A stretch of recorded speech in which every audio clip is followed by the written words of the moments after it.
Bonjour à tous et bienvenue. Je suis Bastien, je suis responsable des produits data chez OVH Cloud et pour cette session, je serai accompagné d'Hubert de Novagen. Bonjour Hubert. Bonjour Bastien. Alors, Novagen en quelques mots? Novagen est un cabinet de conseil dédié à la data. Nous valorisons les stratégies data de nos clients. Nous sommes des experts de la data ingénierie, de la data science et nous les aidons à concevoir et à implémenter des stratégies data au cœur de leur business. Parfait pour cette session sur l'intelligence artificielle aujourd'hui. Et nous, chez OVH Cloud, on fabrique du cloud depuis plus de 22 ans et tout ce qui est produit d'intelligence artificielle depuis 2 ans. Voilà, alors dans cette session, aujourd'hui, on va parler d'intelligence artificielle. Mais avant, on va expliquer qu'est-ce qu'un projet d'intelligence artificielle. À quoi ça ressemble? Alors, dans tous les projets, là j'ai pris un exemple qui était celui de Le Bon Coin, mais tous les projets ressemblent à peu près à ça. Ça part d'une idée. Dans le cas du Bon Coin, ils voulaient réussir à analyser les couleurs des objets qu'on mettait en vente sur Le Bon Coin pour simplifier la vie de l'utilisateur, ne pas avoir à trier soi-même si un pull est vert ou blanc, et aussi améliorer leur qualité de service. Derrière, ils ont l'idée. Pour réaliser cette automatisation, ils ont besoin d'énormément de données, toutes les photos de tous ces produits. Ils vont devoir développer un modèle d'intelligence artificielle, pour ça avec des compétences et un data scientist. Une fois qu'ils ont un code, ils vont devoir entraîner ce modèle avec des données pour voir justement si les résultats sont probants, avec beaucoup de puissance et beaucoup de données. Et une fois que ce modèle est entraîné, on va l'améliorer et le mettre ce qu'on appelle en production. Toute cette pipeline d'intelligence artificielle, on peut la répéter avec beaucoup de cas d'usage. Donc des traductions, des chatbots, des forecasts, absolument tout, des millions de cas d'usage, mais à chaque fois, on se retrouve avec les 4 mêmes grands piliers. Les 4 grands piliers, ce sont quoi? Le premier, c'est des data actionnables, c'est-à-dire que pour avoir en sortie quelque chose de concret et de pratique à utiliser, il faut en entrer bien sûr quelque chose de propre. Les données, on a besoin de beaucoup de données, d'énormes volumes, plusieurs téras souvent, et ensuite elles doivent être actionnables, vérifiables, sécurisées et bien sûr avec un respect pour le client. C'est le premier pilier. Le deuxième pilier, c'est d'avoir de la puissance. Qui dit énormément de données, du code, va nécessiter de la puissance à actionner, souvent des processeurs CPU, mais aussi des processeurs graphiques, les GPU, qui sont, eux, encore mieux à même de nous aider dans tout ce qui est tâches d'intelligence artificielle. Et souvent, justement, ce besoin fluctue au niveau du temps. Troisième pilier, tout ce qui est outils logiciels. On a les données, on a la puissance, il va falloir ce qu'on appelle des frameworks d'intelligence artificielle pour travailler. Les plus connus sont Scikit-learn, PyTorch, TensorFlow, mais aussi des outils spécifiques pour visualiser les données, pour les labelliser, pour les trier ou ce genre de choses. Et le quatrième pilier, donc le cœur de métier de Novagen, c'est tout ce qui est expertise d'intelligence artificielle, qui est vraiment nécessaire, c'est-à-dire que sans ces données, sans expertise, on n'arrivera à rien dans tous les cas. Donc on a ces 4 piliers, et derrière, on va pouvoir justement concrétiser ces projets. Pour ça, on a plusieurs sortes d'architectures. Il y en a 3 majeures qui arrivent, qui vont nous permettre justement de résoudre ces challenges de stockage et de puissance qui doivent fluctuer en fonction du temps. Donc la première architecture, la première topologie, c'est ce qu'on appelle on-premise. C'est un principe assez simple, c'est un client qui va acheter lui-même des serveurs, les placer par exemple dans sa société et va s'occuper d'un tout installer, de les maintenir, de les sécuriser. Tout est à sa charge. S'il y a d'énormes avantages pour des petits projets qu'on doit contrôler, ou pour des projets extrêmement sensibles, tout ce qui est militaire ou santé par exemple, il y a encore une fois l'inconvénient de devoir tout gérer soi-même. Sécurisation, maintenance, obsolescence à travers le temps. Donc cette première architecture, cette première topologie est réservée à des cas d'usage assez spécifiques. La deuxième topologie, elle, commence dans le cloud. On est dans le cloud pour la partie service, mais on reste dans ce qu'on appelle self-hosted, c'est-à-dire qu'on va acheter des matières brutes, des serveurs qui, eux, vont permettre d'installer ce qu'on souhaite, donc des serveurs avec beaucoup de stockage, des serveurs avec de la puissance, et le client va les louer et installer par-dessus une couche logicielle. Une fois qu'il aura tout installé, bien sûr, il a encore la capacité de tout gérer lui-même, et ça peut être un avantage comme un inconvénient. Ce software va vivre, la maintenance est à faire, c'est une stack qui est potentiellement lourde, encore une fois, à gérer. En termes de flexibilité et de temps à passer, ça peut être un peu contraignant.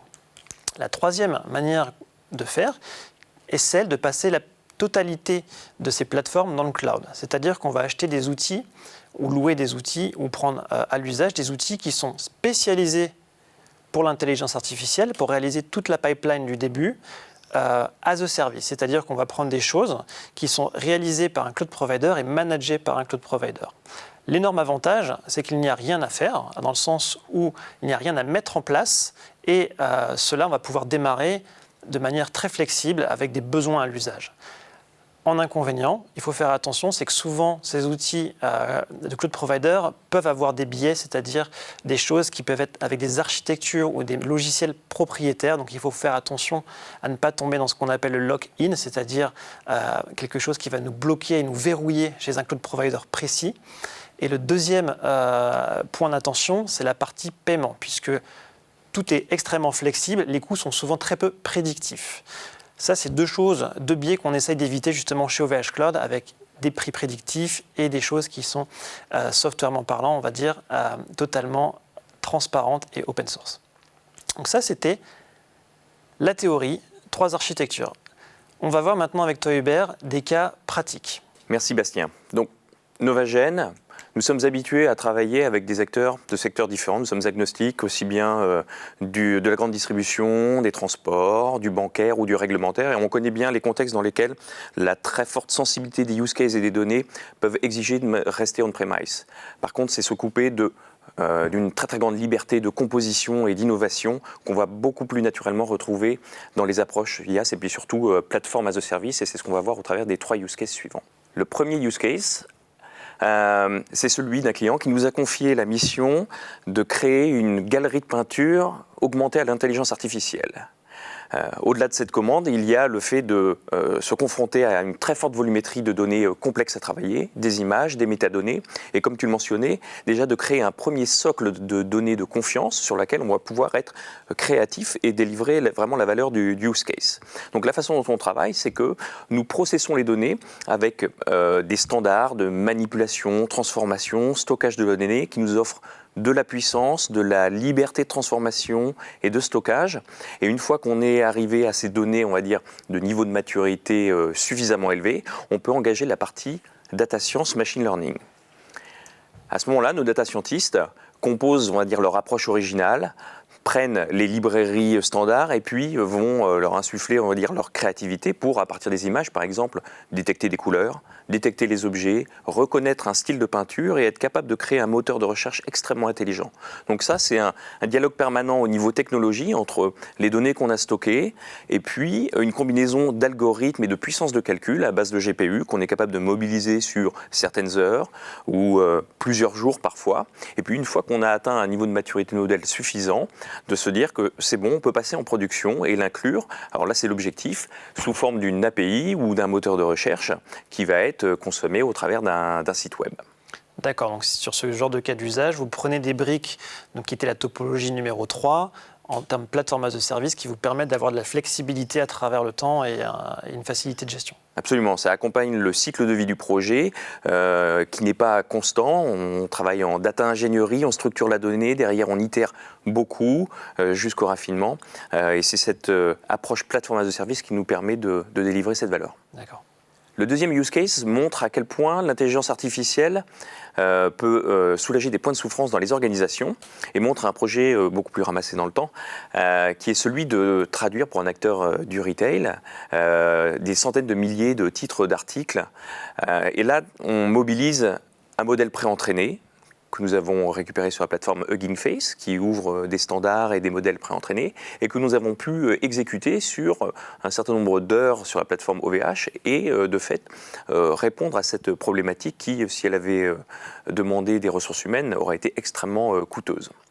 L'avantage, c'est que cette même approche qu'on a fait en une passe sur 300 000 titres, on est capable de la mobiliser au fil de l'eau quand les nouveaux items arrivent, avec juste un petit changement de technologie qui nous permet de mobiliser notre savoir-faire au travers d'une API et le produit ML Serving de OVH Cloud.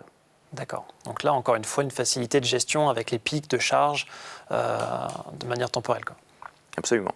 Le troisième use case montre que nous avons besoin parfois de descendre à un niveau plus proche de la machine pour installer des versions de librairies spécifiques. Donc là, nous avons le cadre d'un client qui a des données très sensibles, qu'il veut anonymiser avant d'en faire d'autres usages, les partager, alimenter d'autres algorithmes, et qui a besoin d'implémenter un traitement de langage naturel. lui aussi fort consommateur en termes de ressources, puissance de calcul, et avec une approche de librairie d'algorithmes spécifiques qui nous demandait de redescendre d'un niveau. Donc là encore, on a pu mobiliser des briques un petit peu différentes, réserver une instance, la paramétrer et pouvoir délivrer notre capacité d'anonymisation des textes. D'accord, très bien. Merci pour ces cas d'usage. Donc, si je comprends bien, si je devais conclure, la question initiale était de comprendre justement quelle plateforme utiliser pour ces projets d'intelligence artificielle. Donc, il n'y en a pas une unique, ça va dépendre des besoins des clients, c'est bien ça ? C'est bien ça. D'accord. Et ensuite, ce qu'on voit en tendance, en fonction des projets que Novagen voit aujourd'hui, c'est que les architectures type on-premise s'amoindrissent, puisque réservées, on va dire, à des projets spécifiques, typiquement militaires ou très sensibles, ce genre de choses, Okay. mais qu'aujourd'hui, un univers cloud, justement, plateforme as a service, vous permet justement d'avoir beaucoup plus de flexibilité, de sécurisation à travers le temps. C'est exactement bien ça. Ok, donc ça nécessite d'un côté de l'architecture, de l'infrastructure, et OVH Cloud peut en fournir, y compris les briques pour l'intelligence artificielle. Et à côté de ça, bien sûr, du conseil, et Novagen là-dessus peut aider. Absolument. Ce sont des projets qui sont relativement complexes, les expertises à mobiliser sont rares, et il faut savoir les réunir, c'est ce que nous proposons, et nous nous appuyons sur des architectures flexibles qui nous permettent d'ajuster parfaitement la pipeline de valorisation de données. D'accord, donc si on veut échanger sur des projets qui arrivent, des cas d'usage qui nous passent par la tête en tant que société, on peut contacter Novagen et en discuter. Absolument. Rapidement, nous conviendrons de la façon d'aborder au mieux votre problématique. Très bien. Pareil côté OVH Cloud. Donc nous, on sera ravis de répondre à vos questions et à étudier vos cas d'usage ensemble. Merci pour votre attention. Bonne journée. Merci.